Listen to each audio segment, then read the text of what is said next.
Junior NTR, దర్శకుడు ప్రశాంత్ నీల్ కలయికలో తెరకెక్కుతున్న పాన్ ఇండియా మూవీకి డ్రాగన్ అనే టైటిల్ ఎప్పటినుంచో ప్రచారంలో ఉంది.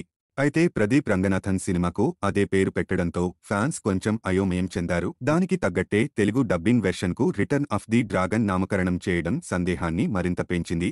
దానికి మైత్రి అధినేతల్లో ఒకరైన రవిశంకర్ ఇవాళ జరిగిన సక్సెస్ మీట్లో క్లారిటీ ఇచ్చే ప్రయత్నం చేశారు. రెండు వేర్వేరు డ్రాగన్లని తారక్ ది హైవోల్టేజ్ యాక్షన్తో అంతర్జాతీయ స్థాయిలో వివిధ భాషల్లో రిలీజవుతుందని క్లారిటీ ఇచ్చారు. అలాని ప్రదీప్ డ్రాగన్ని తక్కువ చేయడం లేదని, ఈ జానర్లో ఇలాంటి యూత్ స్టోరీ ఇంత గొప్పగా పెర్ఫార్మ్ చేయడం సంతోషంగా ఉందని చెబుతూ వివరణ ఇచ్చారు. సో తారక్ నీల్ సినిమాకు డ్రాగన్ టైటిల్ పక్కన పెట్టలేదని అర్థమవుతోంది. నిర్ణయం చివరికి దర్శకుడు హీరో చేతుల్లోనే ఉంటుంది. కానీ రవిశంకర్ చెప్పిన దాని ప్రకారం ఈసారి దేవరని మించే స్థాయిలో గ్లోబల్ రిలీజ్ ప్లాన్ చేస్తున్నారని క్లారిటీ వచ్చిందా? పుష్ప 2 ది రూల్ విషయంలో అద్భుతమైన మార్కెటింగ్ స్ట్రాటజీలతో బాలీవుడ్లోనూ భారీ ఓపెనింగ్స్ వచ్చేలా చేసుకున్న మైత్రి బృందం చివరికి ఇండియా ఇండస్ట్రీ హిట్ సాధించింది. ఇప్పుడు యంగ్ టైగర్ డ్రాగన్ కు అంతకన్నా పెద్ద ప్లాన్ వేస్తున్నారు. ప్రస్తుతం హీరో లేని సన్నివేశాలను హైదరాబాద్లో షూట్ చేస్తున్న నీల్ ఈ షెడ్యూల్ అయ్యాక తారక్ ని ఎంట్రీ చేయిస్తాడు. 1960 నేపథ్యంలో గోల్డెన్ ట్రయాంగిల్ గా పిలువబడే సముద్ర తీర ప్రాంతంలో జరిగే డ్రగ్స్ మాఫియాని